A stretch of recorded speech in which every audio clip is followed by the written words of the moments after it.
Hello everyone. Today we are going to continue our topic with hemodialysis.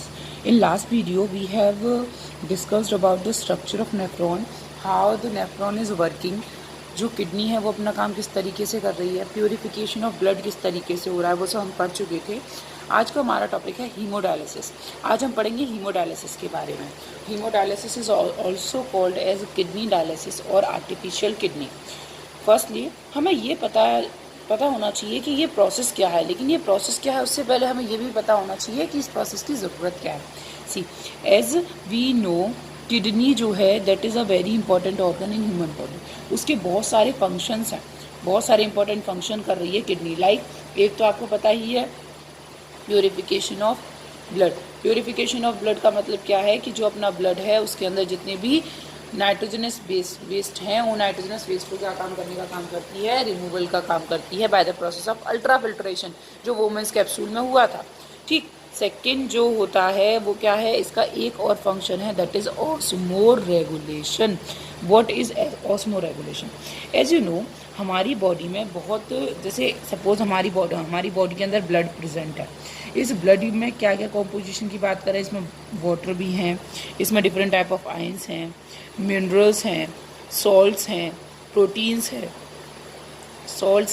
Proteins हैं, ये सब हमारे कहाँ प्रेजेंट है, ब्लड के अंदर प्रेजेंट हैं। तो हमारे ब्लड के अंदर क्या हो, अगर वाटर का अमाउंट बढ़ जाए, आयंस का अमाउंट बढ़ जाए, या इनमें से वाटर, आयंस, मिनरल, सॉल्ट्स इनका अमाउंट बढ़ जाए, या फिर क्या हो अगर इनका अमाउंट कम हो जाए, तो सीधी सी बात है हर एक चीज़ का एक बैलेंस्ड अमाउंट है, वो हमारी बॉडी के लिए क्या है। अगर वो जैसे कि तो किडनी क्या काम करती है कि यही काम करती है, क्या काम करती है कि किडनी बैलेंस करती है। किस चीज़ को बैलेंस करती है? एक बैलेंसिंग ऑर्गन की तरह काम करती है, बैलेंसिंग ऑर्गन की तरह काम करती है। और किस चीज़ को बैलेंस करती है? वाटर, आयंस, मिनरल, सॉल्ट्स, इनके अमाउंट को बैलेंस करने का काम करती है। That process is called as osmoregulation. Here osmo term is related to osmosis. Listen, osmosis में क्या होता है, कोई भी चीज़ जो होती है वो कहाँ जाती है, हायर कंसंट्रेशन एरिया से लोअर कंसंट्रेशन एरिया की तरफ जाती है। पढ़ते हैं तो सेम वही है कि हायर कंसंट्रेशन एरिया से अगर कोई चीज़ लोअर कंसंट्रेशन एरिया में जा रही है, इसका मतलब वो कहीं इकट्ठी नहीं हो पाएगी। अगर डिपोजिशन हो जाएगा किसी चीज़ का तो वो हमारे लिए क्या हो जाएगा, हार्मफुल हो जाएगा।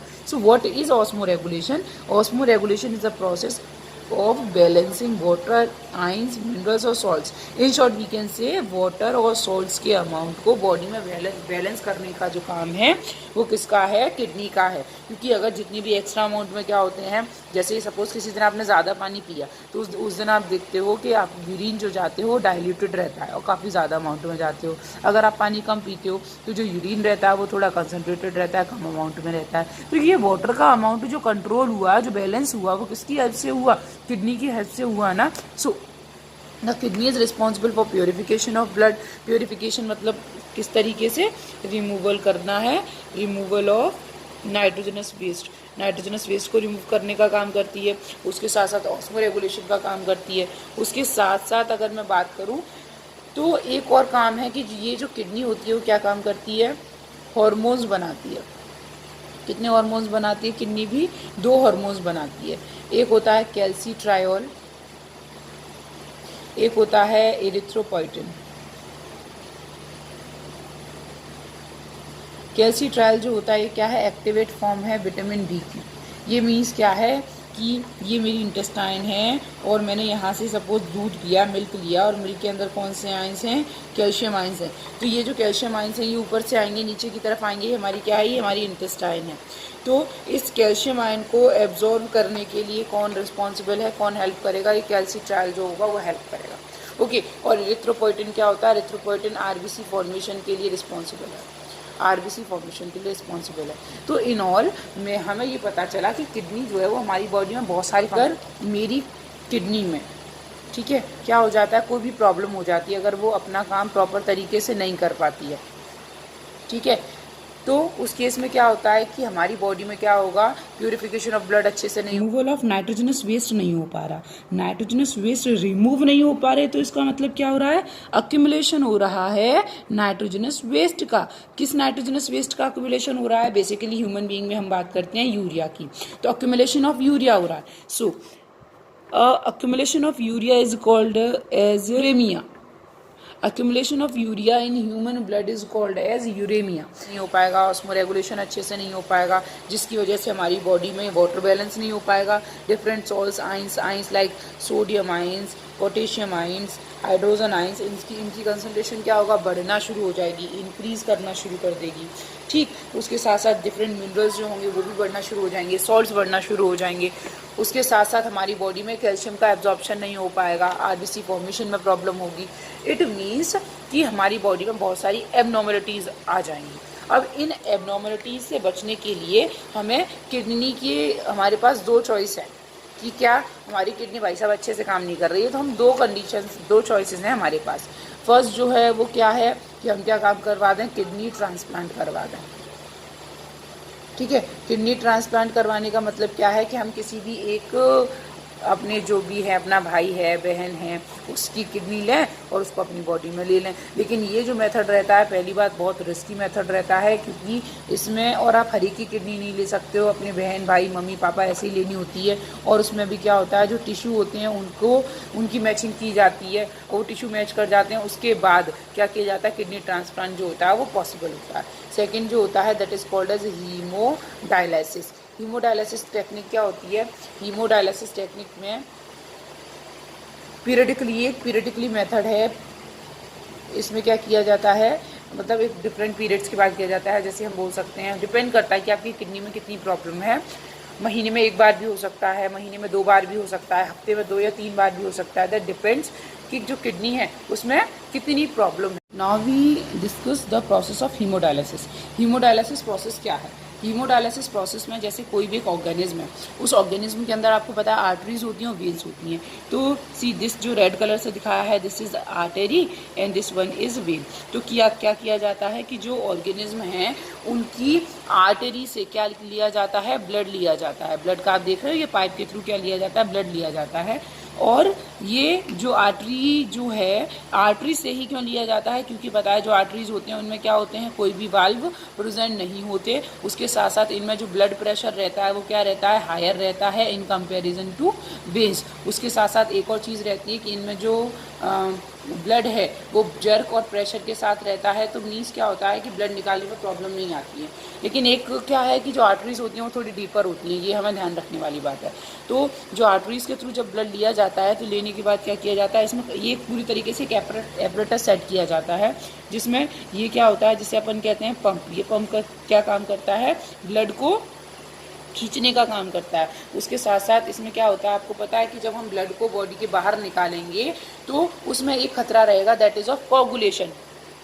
कोगुलेशन समझते हैं, ब्लड क्लॉटिंग का. तो इसमें क्या होता है, एंटी कोगुलेशन जो होता है, एंटी कोगुलेंट डाला जाता है जो उसको ब्लड क्लॉटिंग से रोकता है, दैट इज हेपेरिन. तो फर्स्ट हमने क्या किया कि हमने पहली बात याद करने की क्या कि हमने आर्टरी से ब्लड लिया. आर्टरी से ब्लड लेने के बाद पंप के थ्रू ब्लड को क्या किया जाता है, सक किया जाता है और इसमें एंटीकोगुलेंट ऐड किया जाता है. एक और चीज़ आपको पता है कि ब्लड का टेम्परेचर जो होता है वो कितना होता है, बॉडी के अंदर 38 डिग्री सेल्सियस होता है. हमारी बॉडी टेम्परेचर से 1 डिग्री सेल्सियस ज़्यादा होता है. सपोज हमारी बॉडी के अंदर 38 डिग्री सेल्सियस है तो उसे यहाँ पर क्या किया जाता है, 0 डिग्री सेल्सियस टेम्परेचर कर लिया जाता है. हेपेरिन ऐड किया जाता है और पंप के थ्रू उसको सक किया जाता है. एक और बात, इसमें जो ये पाइप यूज़ करते हैं, ये this one is made up of a cellophane. ये किसकी बनी हुई होती है, सेलुफेन की बनी हुई होती है. सेलुफेन के जो सेलेक्टेड मटेरियल को अंदर जाने देती है. ठीक है, तो ये सेलुफेन की बनी हुई हमने पाइप ली है. दूसरा पंप के थ्रू उसको सक किया जाएगा. इसमें हेपेरिन ऐड किया जाएगा. क्या क्या ऐड किया जाएगा, in it heparin will be added. ठीक, और क्या किया जाता है, ब्लड टेम्परेचर क्या किया जाता है, 0 डिग्री सेल्सियस कर दिया जाता है. उसके बाद जो ब्लड है उसे कहाँ पहुँचाया जाता है, डायलाइजर चैम्बर में पहुँचाया जाता है. डायलाइजिंग होने के बाद ब्लड क्या हो चुका है, हमारा प्योर हो चुका है ब्लड, या कहना चाहिए फिल्टर हो चुका है. तो जो प्योर ब्लड है या फिल्टर ब्लड जो है वो कहाँ हो जाता है, एक कंटेनर में यहाँ पे कलेक्ट होता रहता है. उसके बाद उसे क्या किया जाता है, उन्हीं पाइप्स के थ्रू बॉडी में डाल दिया जाता है. लेकिन यहाँ पर किस में इंसर्ट किया जाता है, वेन्स में डाला जाता है.